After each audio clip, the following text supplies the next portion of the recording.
Boa tarde. Hola. Boa tarde. Imos empezar, despois desta mañán intensa tamén, imos seguir esta tarde coa conferencia de Enrique Banet, que temos o gusto de ter con nós. Ele tivo formación como realizador e como director de fotografía no cine. Colaborou con varias televisións e coa TVG e por iso o coñecemos moitas e moitos polo programa Senda Verde. Hoxe nos ven falar de soberanía alimentaria e nutrición porque ten grande compromiso coa defensa do medio ambiente e da saúde. Puso en marcha en 2009 a Fundación Galicia Verde, da que é presidente, que busca, entre outras cousas, recuperar e manter as sementes autóctonas, a defensa da biodiversidade. Foi moi activo na batalla contra Alti e foi director do documental que coñecedes, A loita final.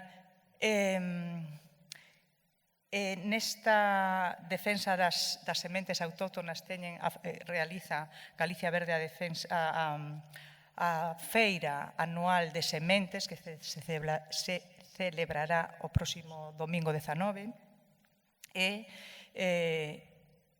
tamén completa a súa formación como nutricionista en medicina ayurvédica. Entón, con todo isto, damos as gracias e seguro que aprenderemos moito con ele esta tarde. Moitas grazas.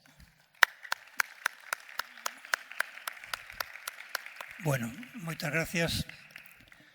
Quero agradecer á organización por invitarme a esta charla que coido que vai ser bastante interesante. Eu creo que, polo menos, ten que facernos pensar, porque estamos metidos nun sistema no que estamos absolutamente manexados e moitas veces, se non saímos do bosque, non podemos ter concepto de bosque se estamos metidos dentro del.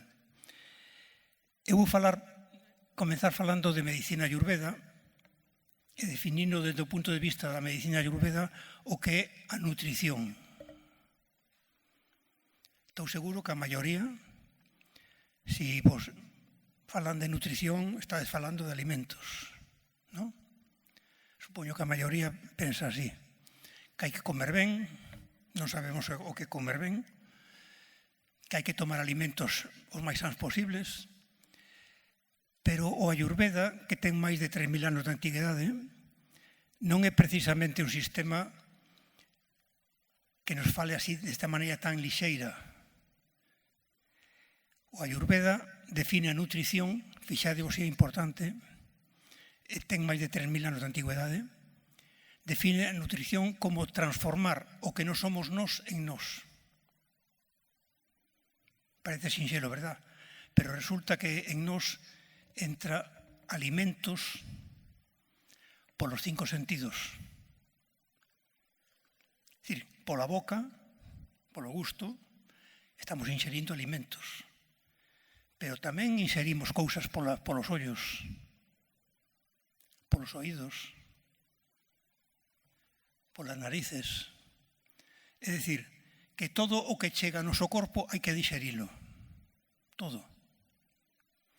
Por eso, hai que dixerir as atrocidades de Trump, as de Netanyahu, cando miramos a televisión, e nos pode afectar negativamente.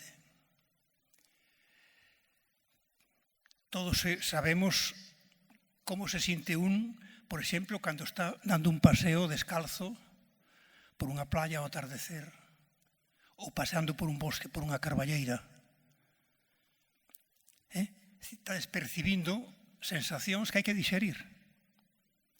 E entón, o Ayurveda, que ten moito que ver co que estamos descubrindo agora na actualidade, ten moito que ver como considera o individuo. É dicir, no Ayurveda o individuo se considera como unha persona holística.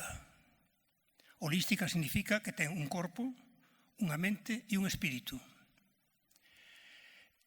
Non confundamos espírito con religión, que é algo totalmente distinto. É dicir, para mí a religión é unha manipulación Senón aí está a religión de Trump, aí está de Netanyahu, aí está dos ayatolas, aí está... Cada un manexa a religión como quere. Entón, eu cando falo de mentalidade de espírito, estou me referindo a sustancias inmateriais. Digo sustancias, non son sustancias, sino ausencia de materia, que xa veremos un pouco máis adiante en que consiste isto. Entón, se somos seres holísticos, pois o normal é que nos nutramos holísticamente. É dicir, hai que nutrir o corpo, efectivamente, hai que nutrir a mente, e isto é o que fai o Ayurveda dende fai, pois, máis de 3.000 anos. Como fai isto? Pois, según o Ayurveda, todo o que existe no universo, todo, está formado por 5 elementos. 5 elementos que son conceptos, non son así literalmente. Son o éter, o aire, a auga, lume e terra. É dicir, o aire, o éter que representa o espacio. Que representa o aire, o movimento. Máis cousas, pero bueno, simplificando. Que representa a auga, a fluidez. Que representa o lume, a transformación. Que representa a terra, a estabilidade. Pois estes conceptos son os que configuran a totalidade do universo. E entón, basado en isto, o Ayurveda dice, porque eu vexo aquí que todas as persoas que están aquí son diferentes, non? Eu creo que sí. Hai un máis alto, outro máis baixo, outro máis grueso, outro máis fino, máis delgado, máis novo. E comemos todos o mismo. Ese é o que digo, non hai que comer sano, hai que comer produtos de calidade, pero a Ayurveda non di isto. O Ayurveda di cada persona ten unha constitución e debe comer en función desa constitución. É dicir, non é o mesmo que ten que comer unha persona que máis ben tirando a gruesa que unha persona delgada. Entón, hai dúas constitucións. Unha constitución mental, corpo, mente e espírito, e unha constitución física. Entón, no Ayurveda, a constitución mental, hai 3 tipos de constitucións. E aquí hai unha diferencia con a constitución física.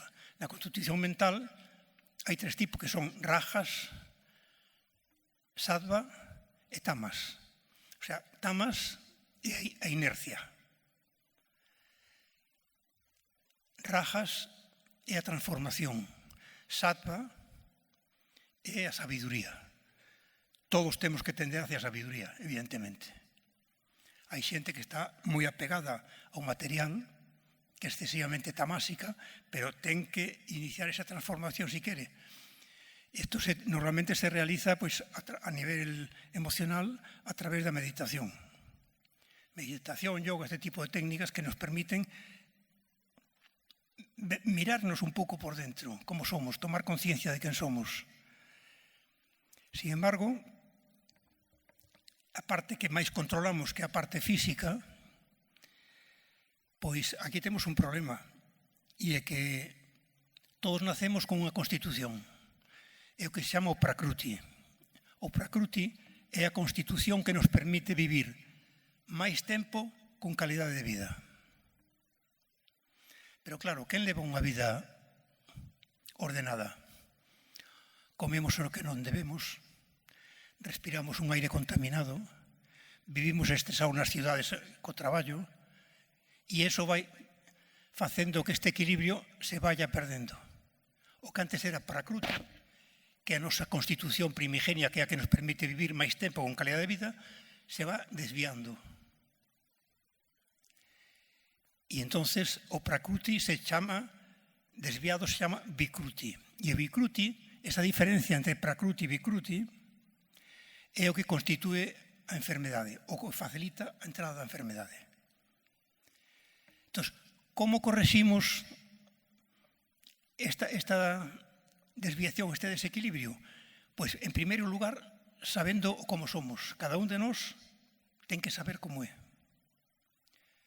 Isto non nos enseñan habitualmente. É dicir, hai xente moi intelixente, moi rápida, mentalmente. Hai xente, por exemplo, que ten unha digestión rapidísima.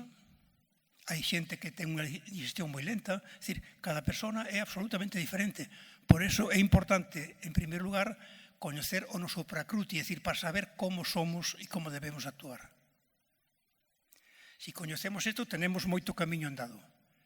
E isto é moi fácil de conseguir, isto a través de unha serie de preguntas, e mirando a xente, bueno, xa teño práctica, entón vexo a xente e máis ou menos sei aproximadamente que constitución teñen. Entonces, se unha persona ten... Hai dous principios no Ayurveda que funcionan e que son moi fácil. O Ayurveda é moi sinxelo, moi fácil de comprender. Hai dous principios que son básicos. Son os opuestos se anulan. Se eu teño frío, que fago? Abrigarme. Se eu estou canso de andar moito, que fago? Pararme. É dicir, os opuestos se anulan. Sin embargo, os similares se potencian. É dicir, se eu estou canso de facer exercicio e sigo facendo exercicio, pois ao final teño un problema serio. É dicir, que isto é moi sinxelo de entender. Entón, na Constitución, en Ayurveda, hai tres tipos de Constitución básicas. Todos temos algo dos tres. Son Kapha, Pitta e Vata. Vata é aire e éter. O sea, unha persona que teña unha constitución Vata quere decir que ten moito aire e moito éter. Por suposto, tamén ten masa, ten terra, ten auga, pois senón non podría facer a digestión ni existirían, os osos non existirían. É dicir, todos temos algo de todo, pero se domina Vata, domina o éter e o aire. Entón, que pasa co aire? Agora, por exemplo, non sopla o aire. O vento é aire en movimento. Cando sopla, vai cambiando de dirección, ora sopra norte, logo sureste. É dicir, que está cambiando de dirección continuamente, ou con certa frecuencia. Antigamente, que non había lavadoras, a xente secaba a roupa colgando no tendal ao vento, porque o aire e o vento secan. Entón, que significa eso? Que unha persona Vata va a estar dominada polo vento, por iso vai ser unha persona con tics nerviosa, unha persona moi intelixente, unha persona que é difícil que se concentre unha sola cousa, ou cando ten que facer cousas fai solamente unha, empeza moitos proxectos, pero remata poucos. É dicir, porque é inestable pola presencia abundante de aire, non? É unha persona que si ten moito aire, pero ten pouco lume, por exemplo, pois unha persona Vata é unha persona que ten unha digestión moi lenta ou moi pequena. Entón, se eu coñezo isto, pois digo, eu son Vata, teño pouca digestión, podo comer 3 veces ao día? Non, mellor come 5. Pouca cantidad moitas veces. Por qué? Porque a túa capacidade digestiva é pequena, entón é mellor comer pouco moitas veces. Por iso ves que é importante coñecerse. A segunda constitución é Pitta. Pitta está dominada, ten un pouco de agua e moito lume. Entón, se ten moito lume, a digestión é rapidísima. Pode comer e aos 10 minutos volver a comer outra vez. Pero tamén mentalmente é unha persona con moita iniciativa, moito de ordeno e mando. A maioría dos grandes deportistas son de constitución Pitta. E claro, todas as accións metabólicas están moi acrecentadas. E logo, na terceira constitución está Kapha. Kapha é algo de auga e terra. A terra é inercia, é pesadez, lentitude.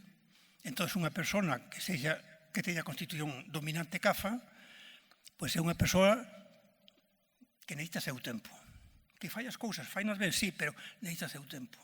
É unha persona que pode meterlle presión, porque non a soporta.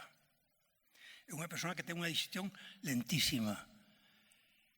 É unha persona moi fiable, pero unha persona que ten unhas características determinadas. Eu vos vou contar unha anécdota que pasoume a min, que foi unha vez que, bueno, tratando a un teniente da Guardia Civil de un destacamento, despois seguimos falando e díxome, el vou mal con todos estes. Tiene non sei cantos guardias civiles en seu cargo, e dixo, le vou mal con todos. Hai un dous que funcionan moi ben, pero o resto le vou moi mal. E eu lle dixen, bueno, dille con aquela disculpa que vayan vindo por aquí. Ele era Pita. Pita é orden e mando. E ordenaba e mandaba. Pero claro, se dis orden e mando a outro guardia civil que sexa Pita, pum, sale correndo e o faino. Pero se é un que cafa, tranquilo. Hai que levar outro ritmo. Entón, foron pasando por ali os números e eu lle dixen, mira, este es Bata, aquel é Pita, aquel tal. Entón, se este Bata ti tes que exixirlle dunha maneira diferente. Non podes exixir a todos igual. Bueno, tomou nota e aos 15 días decía, é unha maravilla. Porque claro, a quen vou a meter eu, por exemplo, se teño que levar unha contabilidade? A unha persona inquieta, non. Unha persona que está dominada por CAFA, que é lenta, que lle gusta a rutina, é perfecta. Pois ese é o que ten que facer ese tipo de labores. É que cada un, en función da súa constitución, ten unhas capacidades innatas que debemos coñecer, porque se as coñecemos, podemos alimentarnos en función desas características. Se non as temos en conta, pois a mellor estamos comendo mal. De feito, eu na miña casa somos 16 irmáns, ou éramos. E comíamos todos o mismo. Miña nai facía comida, hoxe hai tal cousa. E había algún que protestaba sempre, que a mí esta me senta mal. Normal, porque non éramos todos iguais, cada un ten unha constitución. E o sistema este de, bueno, hai que comer en familia todos ás 2, ás 3, non funciona. Non funciona porque cada un é como é.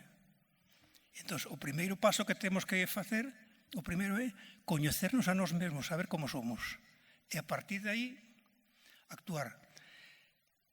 Se aplicamos o principio, normalmente a Constitución se define en porcentaxe, explicando os doxas se llaman Bata, Pita e Cafa, son as constitucións que en ayuda se llaman constitución dóxicas. Bueno, pois estas constitucións, Bata, Pita e Cafa, as temos todos temos algo de terra, todos temos auga, todos temos lume, pero en distintas proporcións. Entón se expresa sempre collendo as dúas dominantes e en porcentaxe.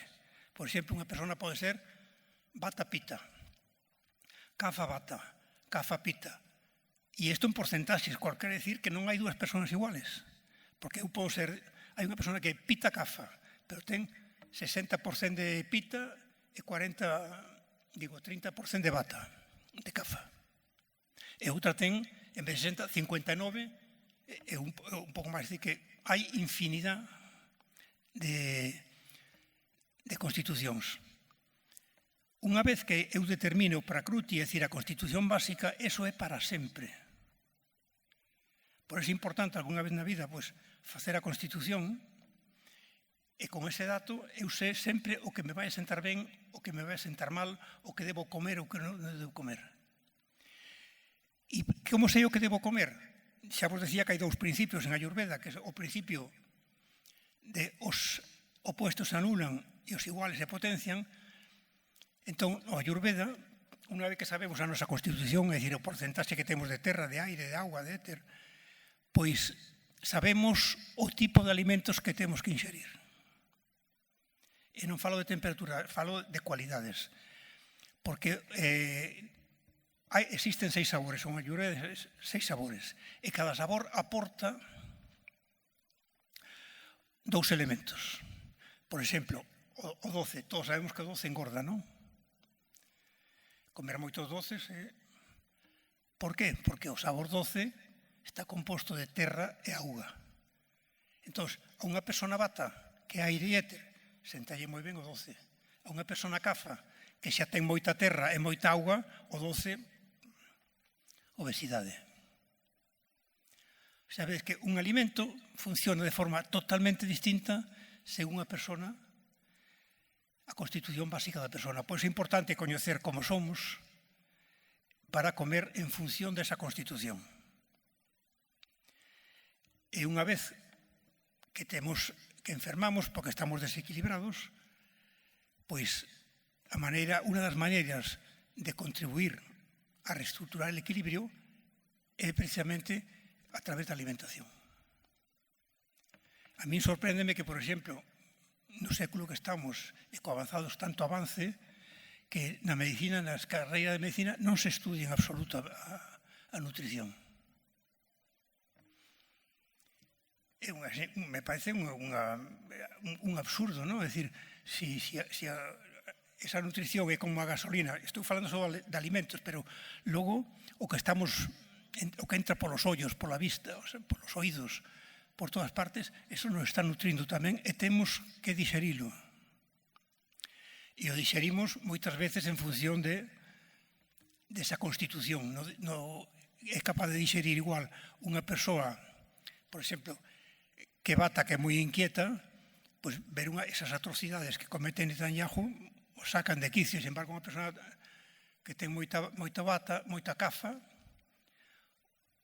o dixere con máis facilidade. Por iso digo, o que decían desde antigo sempre se dixo, conócete a ti mesmo. Si nos conocemos a nós mesmos, podemos interactuar. Ora, aparte deso, hai cousas que non controlamos, que non podemos controlar, porque falamos de nutrición, pero resulta que si transformamos o que non somos nos en nós, nos estamos respirando aire todos os días. O aire é un alimento. Imaginadvos a xente de Pontevedra respirando ese cheiro de ence. Pois, se se quixera facer algún estudio, que non se quere facer, da incidencia na zona, verían que hai un incremento de cancros e outras enfermedades.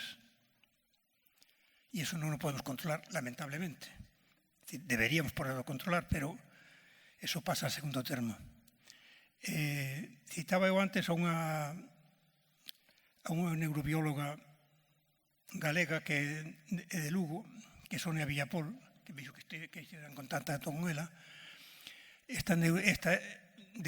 Traballa en Houston e se dedica precisamente a estudiar a macrobiota intestinal. E ten clarísimo, todos os estudios van por aí, de que a macrobiota é responsable de que cada día, do que están dicindo cada día hai máis cancro, cada día hai máis Alzheimer, cada día hai máis Parkinson, enfermedades neurodegenerativas. Por qué? Polo que comemos e polo que bebemos e polo que respiramos.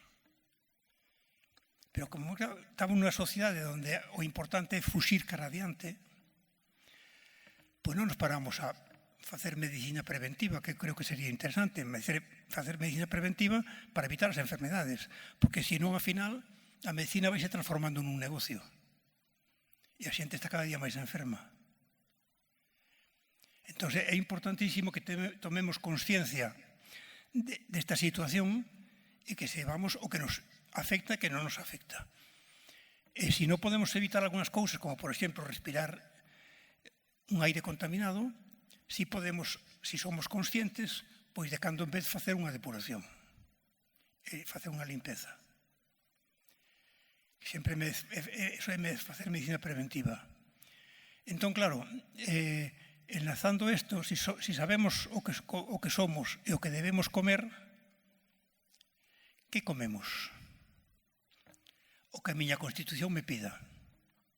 Se unha persona ten moita terra, non pode comer terra porque se desequilibra, ten que comer xusto o contrario. Se unha persoa ten moito aire, ten que comer produtos máis densos, máis fríos, máis quentes, é xusto o contrario. Pero o problema que temos, que nos estamos enfrentando todos os días, é que onde están eses alimentos? Porque o problema é que non temos alimentos para consumir.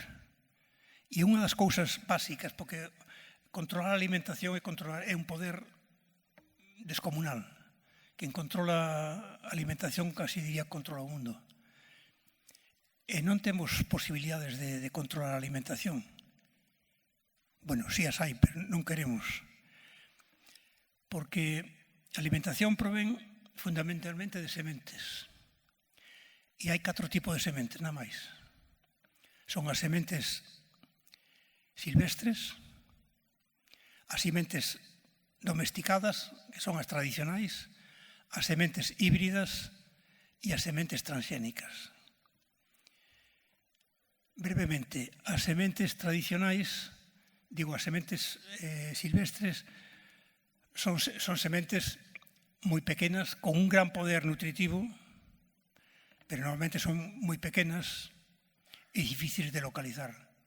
E sobre todo que en cada zona pois hai poucas variedades, pero despois de miles de anos de traballar, desde que os homes e as mulleres fixeron sedentarios, e sobre todo as mulleres se dedicaron a cultivar, porque o home era cazador e a muller cultivaba, pois foron collendo esas sementes tradicionais e as foron domesticando.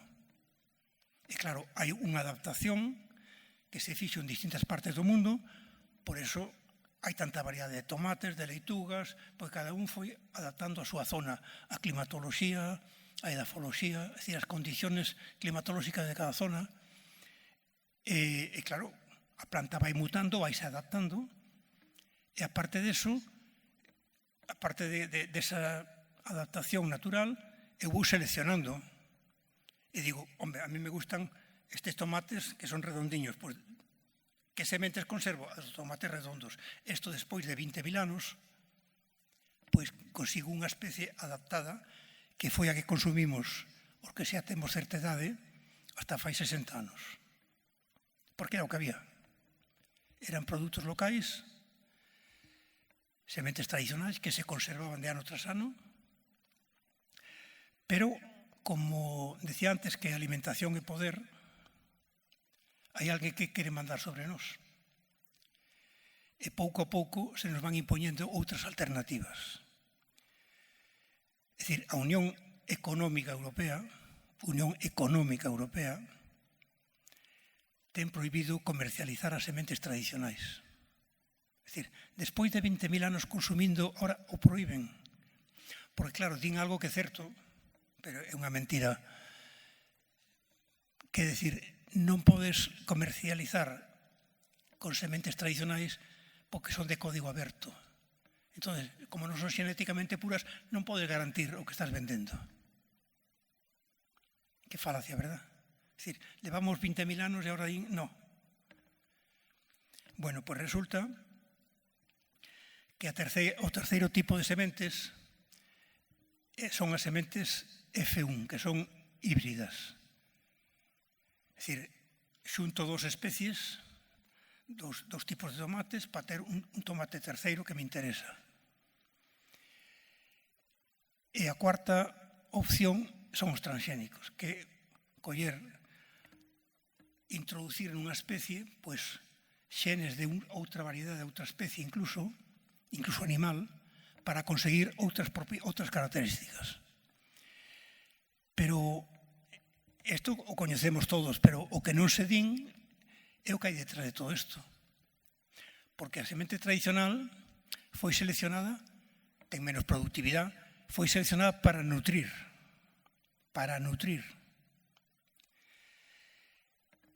E ten un gran sabor, ten unhas cualidades organolécticas fantásticas, pero as sementes comerciais son de libre disposición, é dicir, calquera pode collelas e sementalas, porque son propiedade da humanidade. Sin embargo, as manipuladas, tanto as F1 como as transxénicas, son sementes que teñen propiedade. Por lo tanto, hai que pagar para conseguir esas sementes. Non as podo recoller. Incluso algunhas están xa feitas con mala fe para que non se poden reproducir. Ou incluso, no caso dos transxénicos, a propia casa que elabora ese transxénico elabora o insecticida o herbicida para que mate todo menos eso, que sea resistente a ese herbicida. E, por outra parte, a xente, as casas comerciais, que que o que pretende é gañar cartos, pois, cando seleccionan eses alimentos ou eses tipo de produtos, non buscan a capacidade nutritiva, buscan directamente a maior productividade, sobre todo productividade, que é unha obsesión, e busca despois formas, os tomates que sean redondiños, que tarden moito tempo en apodrecer, que aguanten o traslado e non se estropeen.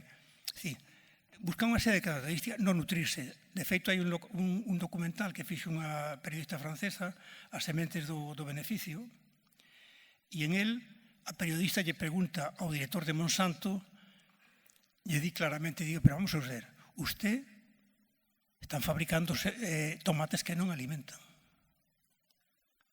E o tipo non se cortou, dixo, ese non é o meu problema. A mi o distribuidor o que me pide é un tomate que tarde 20 días en pudrirse, que sexan todos iguales, redonditos, capenduras. É o que me pide o distribuidor. Toda esa manipulación. E resulta que o aspecto nutritivo non interesa. Bueno, pois, dunha maneira natural, a semente tradicional ten moitos máis micronutrientes, moitísimos máis que a híbrida, e moitísimos máis todavía que a transxénica. O que quere decir que unha semente tradicional alimenta máis, mellor consumindo menos. Por lo tanto, non é máis cara, é máis barata. E encima non me dá problemas de saúde. Ten mellor digestibilidade, pero, sin embargo, as outras están manipuladas por intereses comerciais. Hai sistemas que nos permiten determinar se unha semente procede dun cultivo ou de outro, pero son sistemas que son pseudociencias. Eu utilizo esas pseudociencias e podo facer un análisis dun alimento e saber exactamente se é tradicional, se é F1 ou se é transxénico. E isto se fai normalmente a través de un sistema de análisis que se chama cristalización sensibles. A cristalización sensibles pon de manifesto a enerxía vital que contén ese alimento e a súa pureza. Pero estes sistemas non interesan porque existe unha manipulación a todos os niveis. Todos escoitaches falar de que agricultura ecolóxica. Todo o mundo fala de agricultura ecolóxica. E é moi bonito falar de agricultura ecolóxica, pero é unha mentira. E vou explicar. O Ministerio de Agricultura define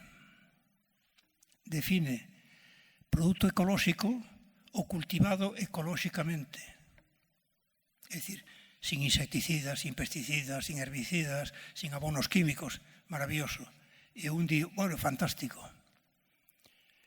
E se está en Galicia, pois ten o sello do CRAIGA, Consello Regulador da Agricultura Ecolóxica. Pero na propia lei, o Ministerio non cita en absoluto as sementes, curiosamente. Co cual, como teñen maior productividade, aunque alimenten menos, pero a xente non o sabe, os produtores ecolóxicos sistemáticamente utilizan sementes híbridas, F1. Co cual é un engaño, é dicir, non contén sustancias químicas de síntesis, vale, perfecto. Non dependen do petróleo, vale, perfecto.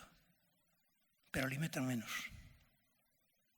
Entón, o lógico sería que eu sei que a Unión Europea está preparando, me parece que para no 2030 ou algo así, unha lei para decir os produtos ecolóxicos teñen que ser producidos con sementes tradicionais, esas que prohibiron.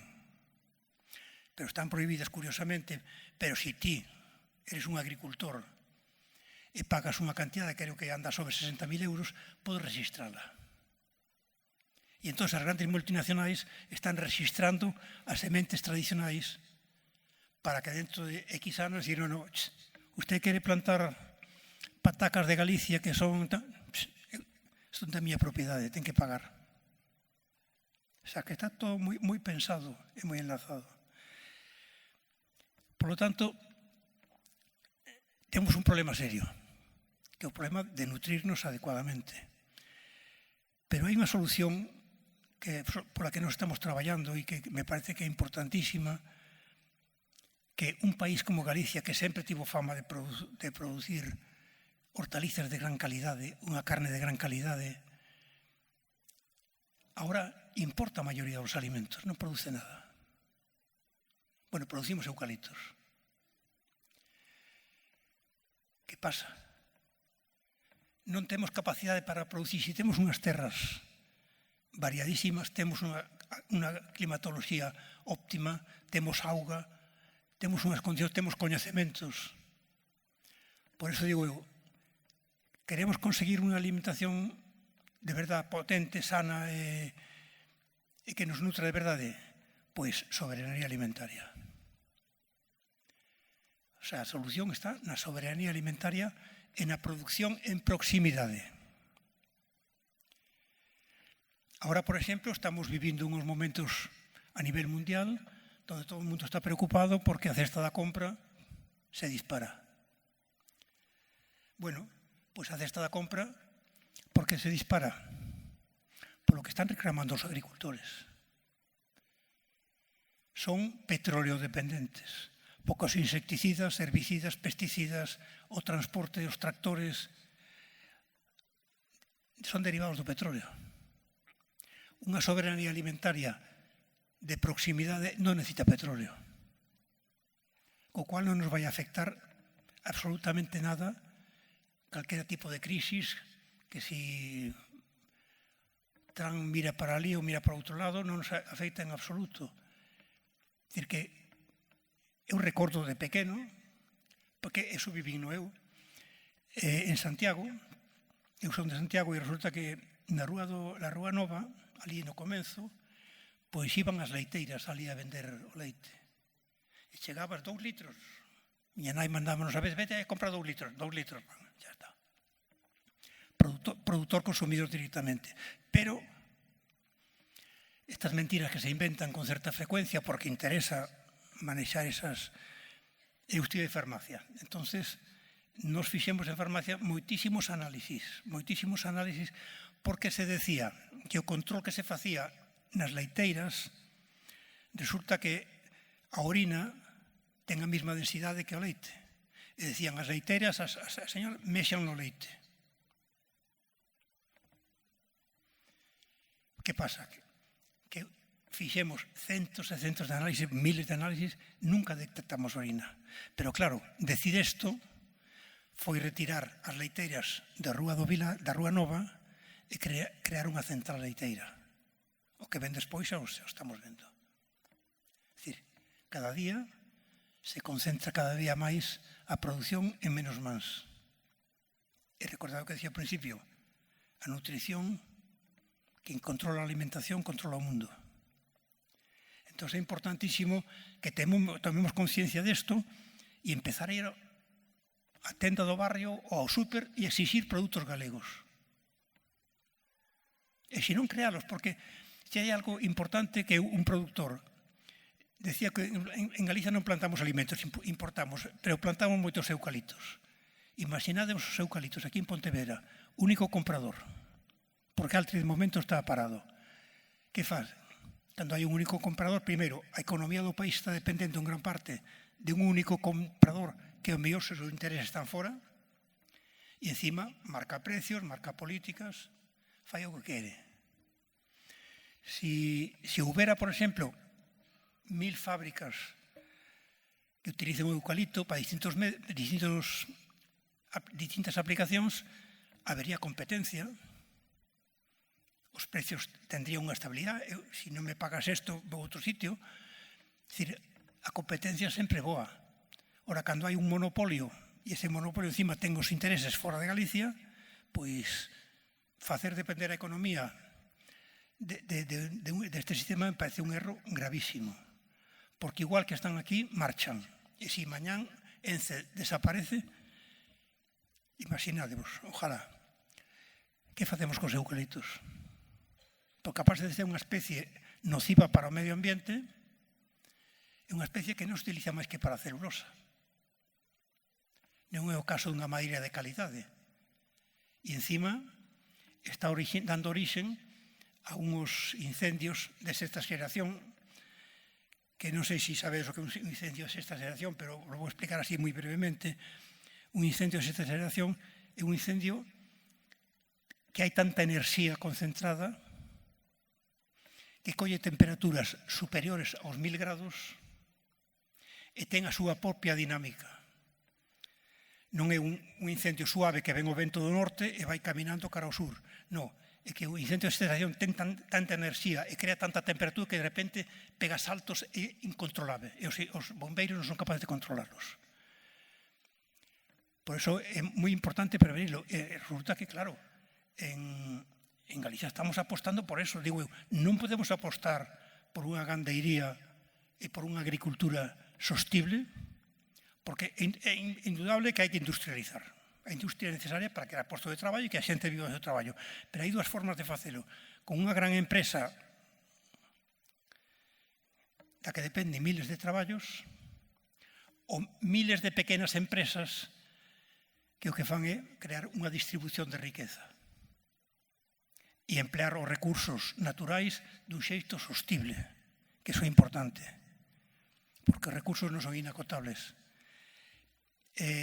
Recordo que fai pouco estivemos na zona de Valdeorras despois dos incendios forestais estes que hubo o ano pasado e falamos con xente maior e lle decíamos, pero vamos a ver, por que arde o monte?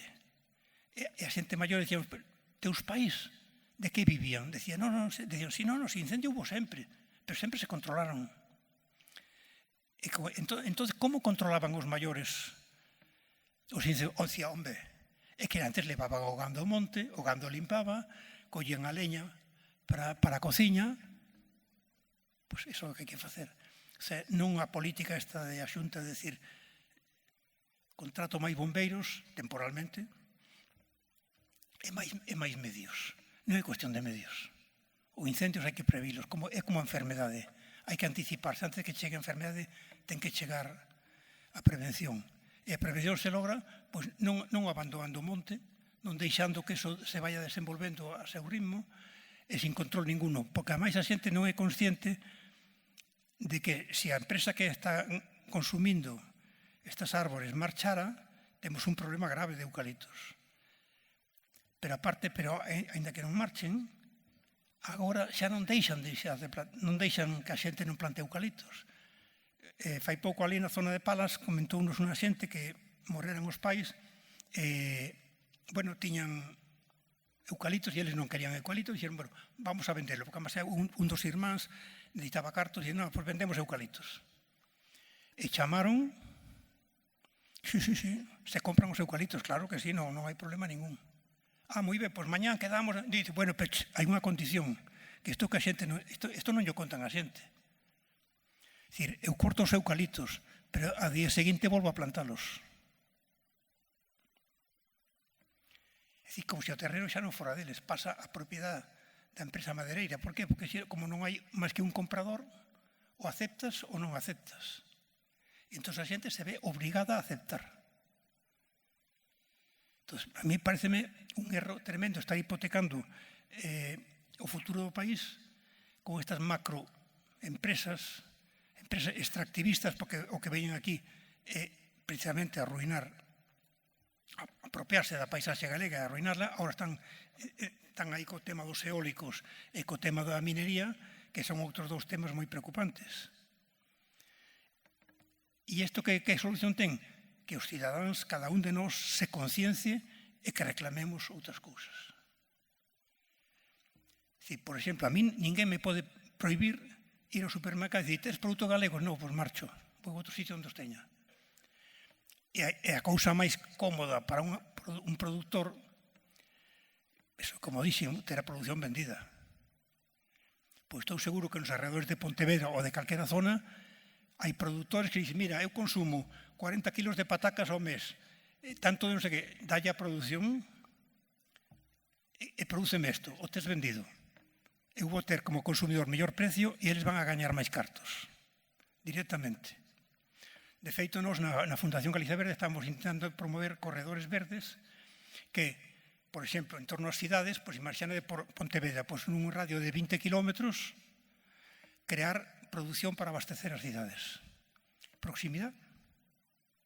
Pero claro, tamén supón que por parte de nós ten que haber un pequeno sacrificio, é dicir, o sacrificio que fai 60 anos non era tal, ahora sí, porque estamos acostumados a consumir de todo o ano. E a natureza é moi sabia. Cando dá uns produtos nunha época, eso hai que consumir enerxéticamente. Sin embargo, estamos acostumados, eu quero naranxas todo o ano. Quero tal todo o ano. E iso a que obriga? Pois obriga a que as grandes produtores, os grandes terratenientes que se dedican á produción agrícola, traen produtos de fora. E os traen de fora e, lóxicamente, se sodes un pouco observadores, veredes que cando unha mazá, por exemplo, está na árbore, está verde, pero chega un momento que os insectos empezan a revolotear por ela. É o momento de collera, que é cando está madura, porque aí se produce unha transformación de azúcares moi importante e colle todo o seu sabor. Eso non o pode facer un produto que vende fora, porque chegarían malas condicións. Entón, hai que coller os verdes sin madurar e madurarlos artificialmente en cámara, que é o que pasa ca alimentación, os alimentos que consumimos habitualmente en supermercado. Por eso, colledes unha froita no supermercado e consumila rapidamente, porque non hai que sair da cámara, eso se deteriora a pasos agigantados. Pois, aparte deso, de que se destrue rapidamente, é que nutre menos do que debera. Pois eu, cando me dicen, non, hai que comer máis frotas, máis verduras. Que verduras? De semente tradicional ou desas que venen de fora? Porque a diferencia son abismais.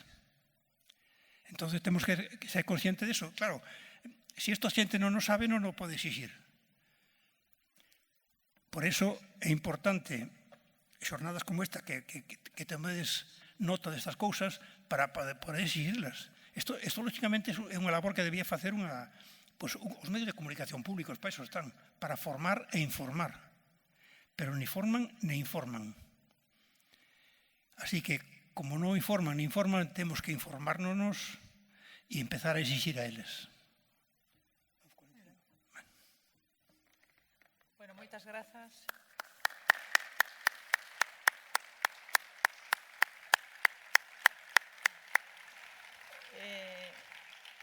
Abrimos de seguido, entón, unha rolda de preguntas para seguir coa información e o debate.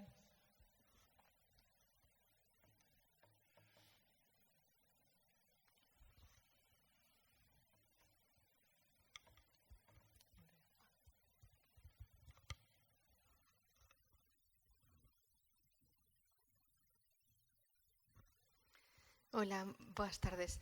Bueno, pois moitas gracias polo seu traballo. Eu estuve na Feira de Sementes bueno, me pareceu moi interesante. Pero quería facerlle algunhas preguntas e algunhas puntualizacións, non? Porque se decía que non había estudios sobre a evolución de cancro en torno a Ence, e sei que houbo máis de 10 anos de estudios que casualmente queimáronse. Veu un incendio casual e queimáronse, pero a velos houbo.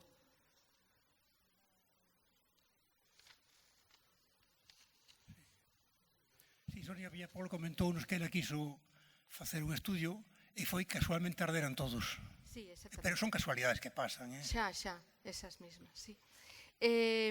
Despois outra cousa, bueno, falando dos grupos de consumo e da horta, cousas que me topo eu, por compartir un pouco.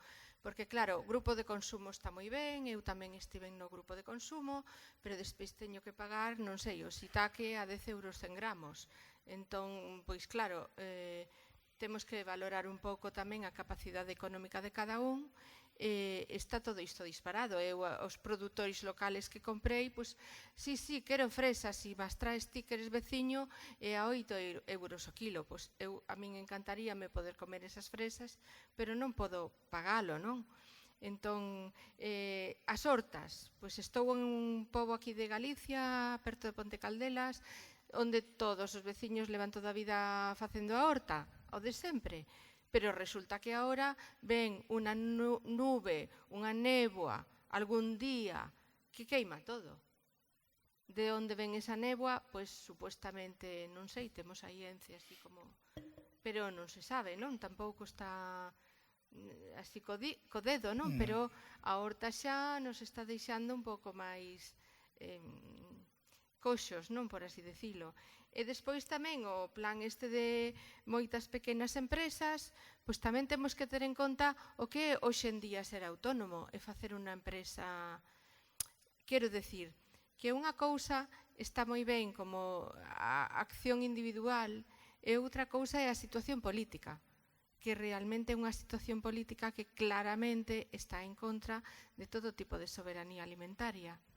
Entón, si está ben todos os esforzos que son moi loables e moi interesantes de facer en contra desto, pero igual sí que sería máis interesante facer un apropamento político, un acercamento político máis intenso, non sei. Despois están os lobbies, isto dá moito que falar. Era máis por dirixir un pouco hacia este tema. Gracias. Sí, no, eu que decía que alimentación, controla a alimentación é poder, Ora, que hai unhas canles moi claras. Home, o autónomo ten uns gravámenes, pero e as cooperativas? Por que cada agricultor ten que ter un tractor e non o comparten? Porque utilizan 2 meses ao ano. Compartide. Entón, as cooperativas nos permiten compartir. E se creamos corredores verdes, é dicir, asociacións de consumo relacionadas con productores, o máis cómodo para un produtor, se está illado, eu teño que ir ao mercado, teño que levar leitugas, tomates, patacas, vale. Se traballamos conxuntamente e non individualmente, eu sei que ese mercado absorbe tantas patacas e non produzco máis que esas. De feito, nos corredores verdes, nos o que facemos, por exemplo, que estamos intentando organizar en Santiago, o primeiro foi falar con unha asociación, dicir, a ver, imos facer unha lista de que produtos necesitades básicos, cebolas, allos, patacas, eso imprescindible. En que cantidade? Mais ou menos tanto. Bueno, pois sempre hai que producir un pouco máis, e digo, como vai salir moito máis barato, ese exceso, se non se vende, porque o produto fresco, se non se vende, se pode deteriorar con relativa rapidez, oye, hai asociacións de caridade que se lle pode regalar. Entón, esa idea, é dicir, producir un pouco máis, pero producir o xusto. Sin embargo, se o agricultor como autónomo é independente, ten que producir e competir cos outros. E aquí non se trata de competir, se trata de colaborar. Para que? Para que o agricultor este ben pagado. Mira, eu nos cursos de agricultura que dou bastante caunez, sempre lle digo o primeiro día, non vos dediquedes á agricultura. Mentre non vos paguen un precio xusto. Porque un agricultor non ten que andar mendigando unha subvención da PAC. E estou canso de escoitar ao ministro, no, xa negociamos ca PAC este ano. Pero non, pagade un precio xusto. Porque xa está ben de abusar de algo que é primario e que é necesario, unha necesidade primaria da xente que hai que comer. Entón, cando eu creo soberanía alimentaria, non deixo o rural abandonado como está ahora, creo postos de traballo, creo riqueza, e hai un futuro. De outro xeito, se esperamos a que os lobbies estén funcionando... Mira, ahora estamos moi preocupados co cambio climático. Escoitachedes en algún foro, eu non, pero pregunto cambio, falar de agroquímica. Non, verdad? Por que non se meten ca agroquímica? Cando a FAO está dicindo cada 3 segundos, por uso de la agroquímica se está desertizando unha superficie igual a un campo de fútbol, cada 3 segundos no mundo. Entón, que mundo vamos a deixar? Claro, ahora cultivos hidropónicos, criar insectos, controlar a alimentación. E sobre o das néboas e os problemas, pois dicir unha cousa porque eu investigo sobre eso. Existe unha cousa que é a agromeopatía, que é a homeopatía aplicada ás plantas, e actúa exactamente igual que unha vacina, é dicir, as de antes, non falo destas de ADN. Unha vacina é un virus amortiguado que ti inoculas a persona e creas uns anticuerpos. Pois ca agromeopatía, eu collo a enfermedade, creo unha especie de vacina, pulverizo a planta e a planta queda inmune contra esa enfermedade, exactamente igual. E ese é un recurso que está aí, que é super baratísimo, costa 15 días facer un pequeno preparado. Por exemplo, un vaso destos de agromeopatía, pois pode levarme 15 días facelo. Coste, pois, o traballo prácticamente nulo. Pero logo este vaso, para utilizalo, pois ao mellor se transforma en 50.000 litros. O sea, unha vez que teño preparado, o diluyo, pulverizo a planta e a planta queda inmunizada contra esa enfermedade. Por que non se utiliza? É mellor desprestixiar, eso é mentira, eso non sei que, probádeo. Non o queren probar, por qué?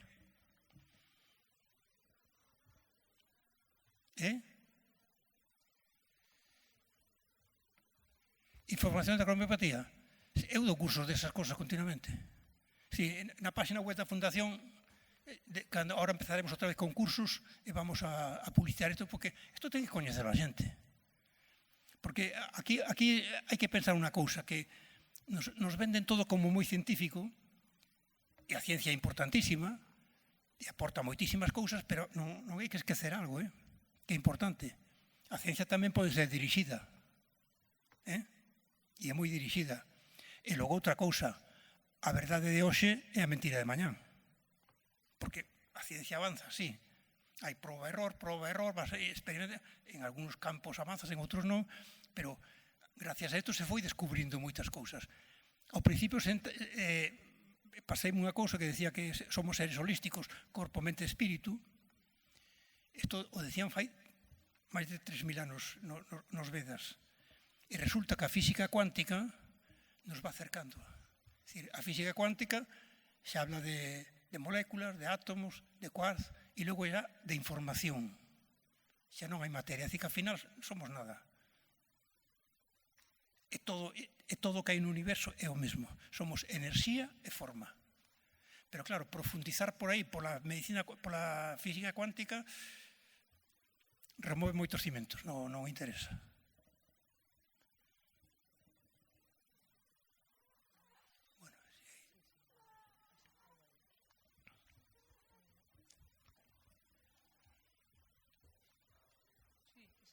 Sí, está levando o micro. Bueno, eu teño unha serie de cuestións que facerche e vamos, vou deixar a maioría delas máis atrás. E quería preguntarche se a vosa asociación ou empresa se tendes algunha relación con misión biolóxica. Que aquí en Pontevedra temos un centro, a misión biolóxica, como sabes, é do CSIC, e está levando a cabo unha serie de investigacións en cultivos, en recuperar as legumbres xenuínas, en conservar sementes e que máis iba a dizer? E investigar outro tipo de cultivos como pode ser as oliveiras.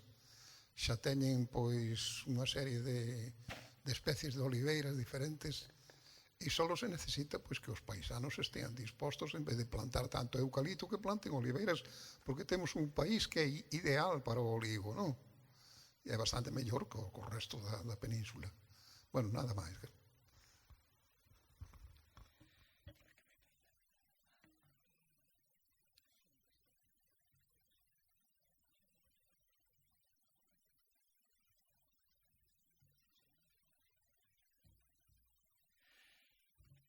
Bueno, nos na Fundación Galicia Verde temos a mente moi aberta. E digo isto porque nos estábamos recuperando sementes tradicionais e tiñamos recuperadas unhas 220 variedades. Non temos contacto ni con misión biolóxica ni cos de Mabegondo. Pero agora estamos mudando. Porque tanto a misión biolóxica como Mabegondo están conservando esas... a idea de conservar as sementes é un pouco como un recurso para investigación máis adiante. Ter esa información aí. E a nós eso non nos preocupa. Estamos abandonando e vamos a abandonar as sementes tradicionais porque os últimos descubrimentos científicos demostran, sin lugar a dúbidas, que se eu collo unha semente daqui de Pontevedra, tradicional de Pontevedra, e a cultivo en Lalín, e logo as sementes as levo a Barco de Valdeorras e de Barco de Valdeorras a Santiago, ao final vaise degenerando, vai perdendo esas cualidades. E entonces a nos parecenos máis importante implicar a xente na conservación e crear un banco de productores de sementes. Para que ti sempre, decir, pementos de Herbón, vou nos mercar a Herbón sempre. Son sempre de primeira man e de primeira xeración. En canto empezan as xeracións a girar por aí, vaise desvirtuando. Entonces, como discrepamos deses plantexamentos que se están facendo, non temos ninguna relación. Tampouco lles interesa tener relación con nós, porque, por exemplo, te podo dicir que en Mabegondo teñen un problema de un fungo en todos os invernaderos. Un día coincidimos nunha feira falando e dicen, pero, hombre, ese fungo eu te preparo unha agromeopatía e o eliminamos rapidamente. Non hai problema. Marcharon e xa non quixeron saber nada. Por qué? Pero que pasa? Que eu te fago unha agromeopatía, a utilizas, Enrique, non funcionou. Vale, pues venga, vamos a investigar ou vamos a descartarla, pero a priori, si se está opoñendo a ese criterio que nos están impoñendo, hai que rexeitarla. Son pseudociencias. Bueno, a pseudociencia de hoxe é a mellor a ciencia de mañá. É dicir, fai non moitos anos había un médico Servet da zona de Pamplona que o levaron o queimaron vivo porque decía que había rego sanguíneo nos pulmóns. É dicir, que a ciencia vai evolucionando.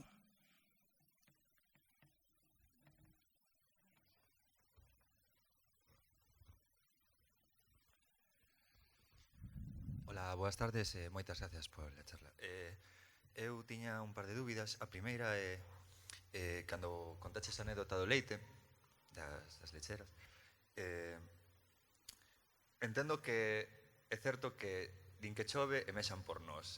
Contanos moitos contos para poder meter, vamos decir, os seus protocolos ou as súas formas destes novos comercialismos, vamos a decir, estas novas materias. A miña dúbida igualmente neste caso non considerarías ou que ter un control de calidade sanitario ou higiénico debería ser igualmente pertinente para a alimentación, me refiero, ter un control alimentario de calidade. Esa é a miña primeira pregunta. En segunda vai referida coas semillas híbridas. Entendo que efectivamente canto máis alonxadas da primeira xeración menos alimentan. Pero non é posible igualmente, utilizando esta lógica mendeliana, facer cruces ou variedades híbridas que gañen en poder alimenticio. Respecto á terceira pregunta, que xa é a última, sobre o gran banco de alimentos que hai, de semillas que hai en Noruega, que funciona como Arca de Noé, non sei se está relacionado tamén con algún tipo de información deste tipo que ti nos estás aportando. Nada, moitas gracias por todo.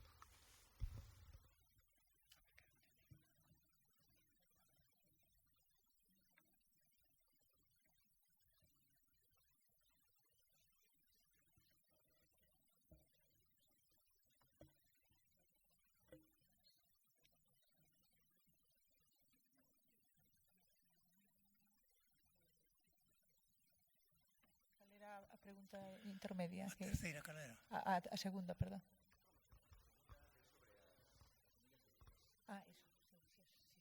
Sobre as semillas híbridas, se é posible, aínda que canto máis lonxe están da primeira xeración, menos alimentan, ou se igualmente poderían facerse un híbrido que tivese máis poder de alimentación ou utilizar para potenciar para formar un híbrido, e que non todos os híbridos vayan en direccións opuestas á alimentación.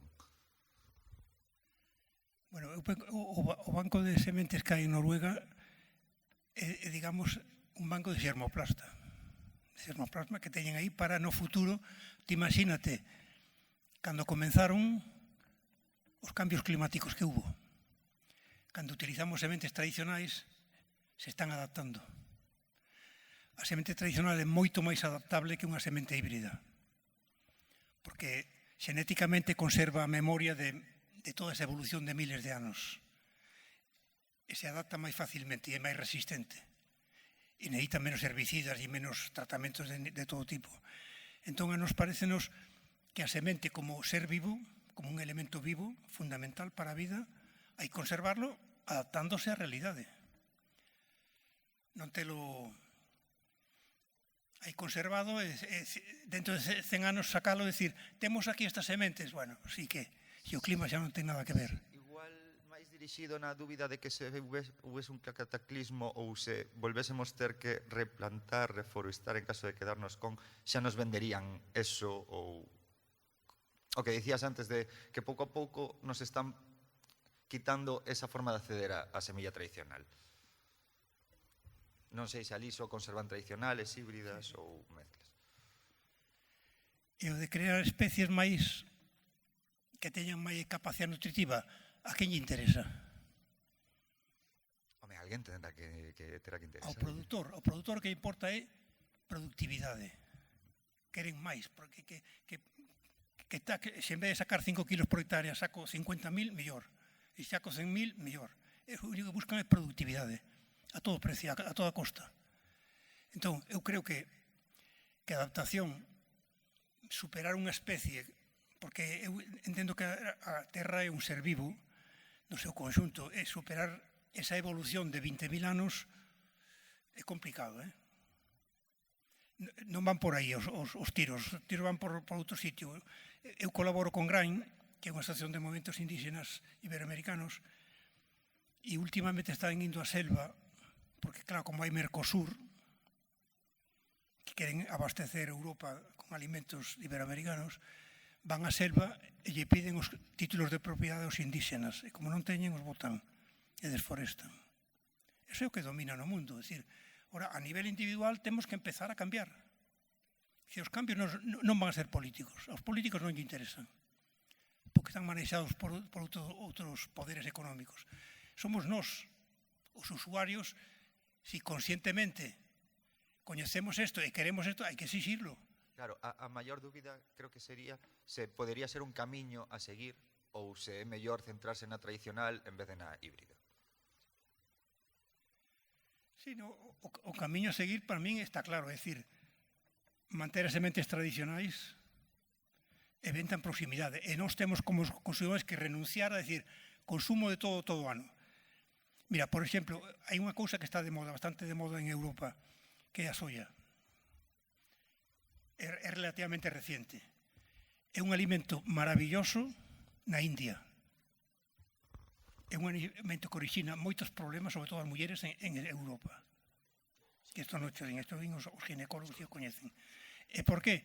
Porque na India, culturalmente, levan séculos consumindo soia. E aquí non, aquí é un alimento novo, o noso corpo está acostumado a digerir o de sempre. O sea, en Galicia, os repolos, as patacas son maravillosas. E todos os nosos organismos están, porque durante séculos consumimos eso.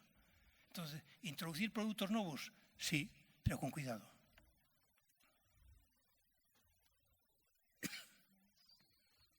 Enrique, hai unha persona do público que quere saber cando é a feira de sementes e onde vai a ter lugar. A feira é o día 19 deste mes en Levoso, Forcarei. E o pé de Levoso está situado en Forcarei, hai precisamente un observatorio astronómico da Universidade de Vigo, está ao pé do observatorio.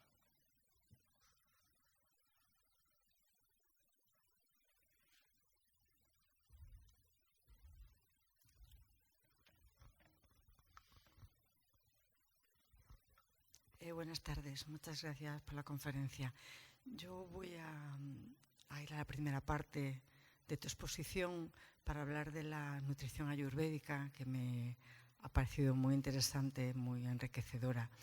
Me gustaría plantearte un problema que seguro que has visto y que lo tienes estudiado, pero que a mí me resulta una contradicción, porque en el momento social en el que vivimos, la gente que trabaja, que tiene hijos a su cargo, personas dependientes, esa alimentación que tú hablas tan personalizada supondría tal vez algo muy difícil de conseguir, que es que la comida sea no un plato para todo el mundo, como tú has dicho que compartías, ¿no?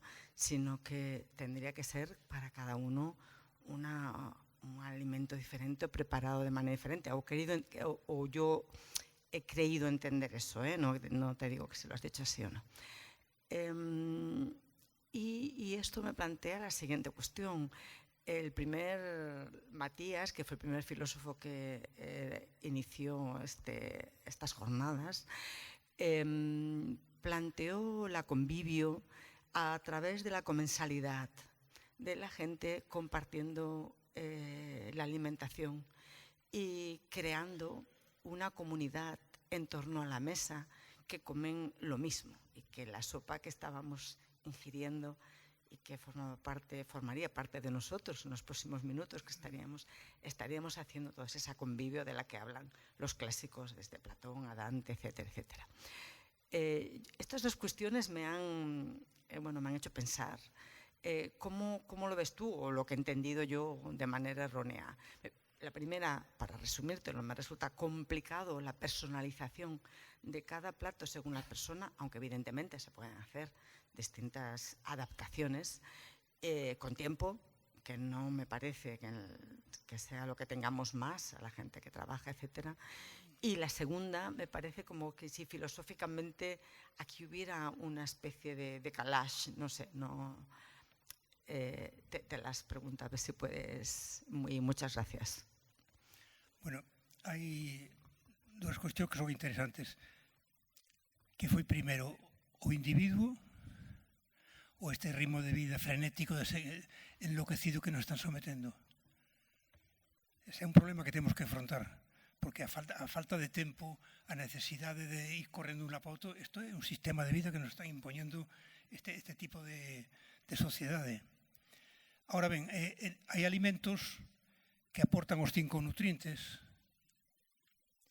e o que se pode facer é un plato común, por exemplo, para toda a familia e logo que cada un meta as especies adecuadas. Por exemplo, se eu teño pouca digestión, pois teño que comer unha fabada, porque se toca fabada, a miña lle boto un pouco de jengibre, que eleva o acné. O acné é o lume intestinal. Entón, facilito a digestión. É dicir, que hai formas de cociñar o mesmo e adaptarlo despois con especies para que cada un teña o resultado adecuado. De todas formas, aunque comamos todos xuntos, e é importante o acto de comer xuntos, o que non se pode evitar é que unha persona coma 2 pedazos pequeniños porque é bata e non ten capacidade, non quere comer máis, e outra coma moito, bueno, pois aquele come máis cocido e aquele come menos. A media tarde, media mañán, é como picotea algo. Pero sí que hai solucións. Ora, o importante é coñecer a constitución de todos, a constitución tóxica, eso é importante. E iso, unha vez que se faise unha vez na vida, únicamente.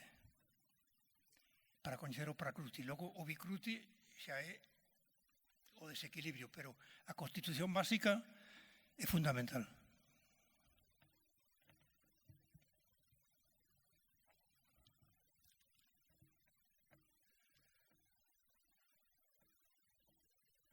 Unha cuestión máis, non?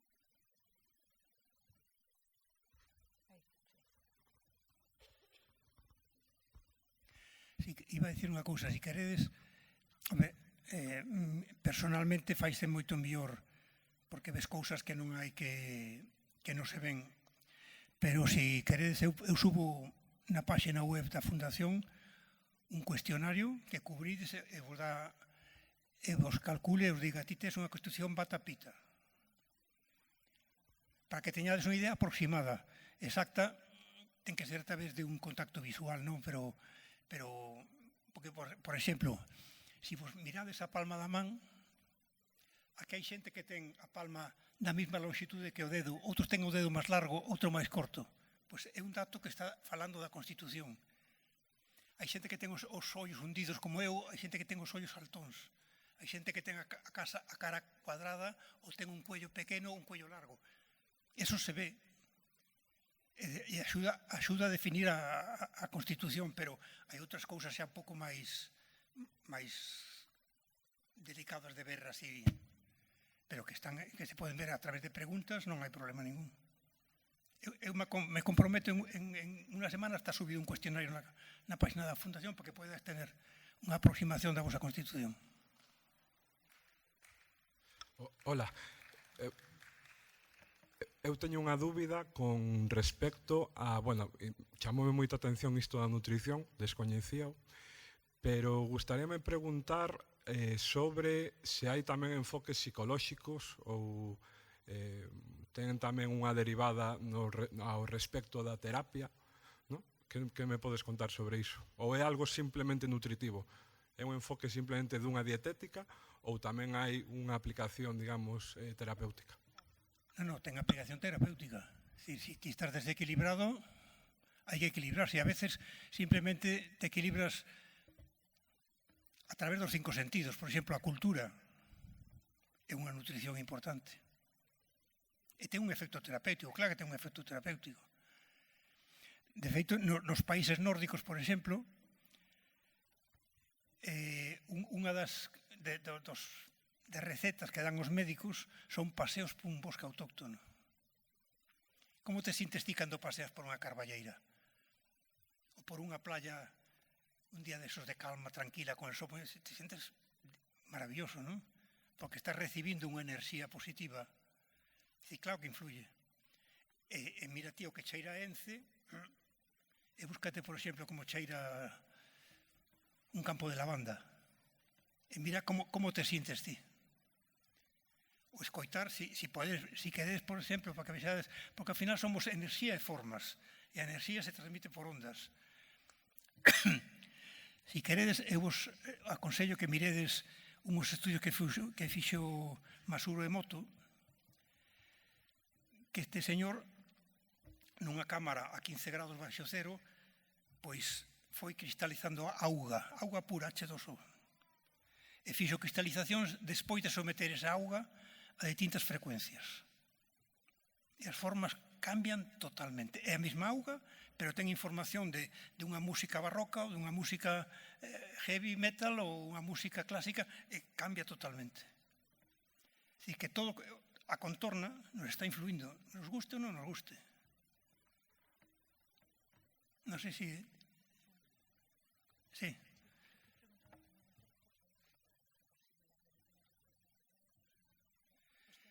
Sí, a saúde mental.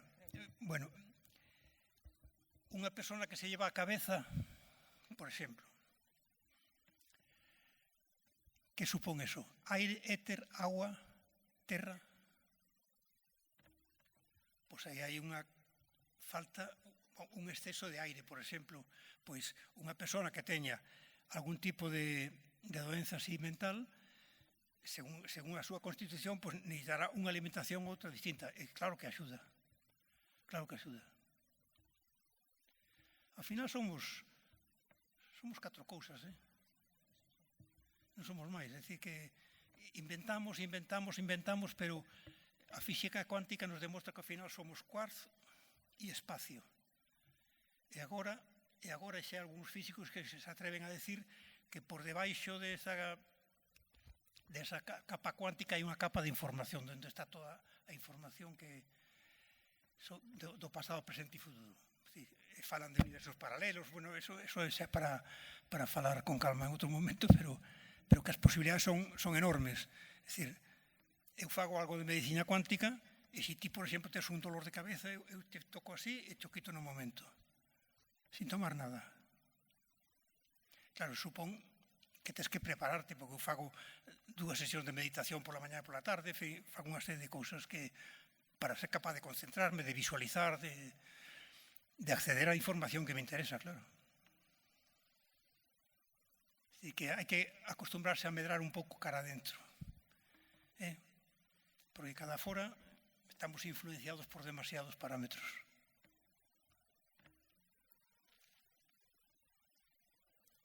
Bueno.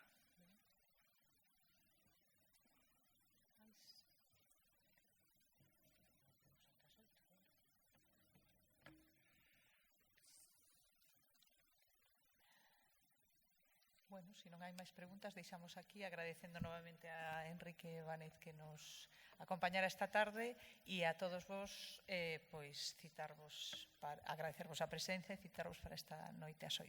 Gracias.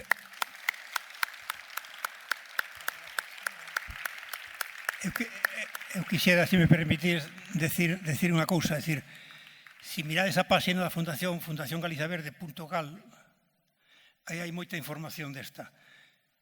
E se queredes, se hai demanda, se a mí eu escribo sobre a Ayurveda, non teño problema. Oye, queremos conocer a Constitución, vale, Constitución dóxica, vale, pois fago unha enquisa, xa un cuestionario para que cubrades e vos dé automáticamente aproximación. O vos podo, o que queirades sobre a Ayurveda, o preguntades na página da web da Fundación e vos lo contesto rapidamente.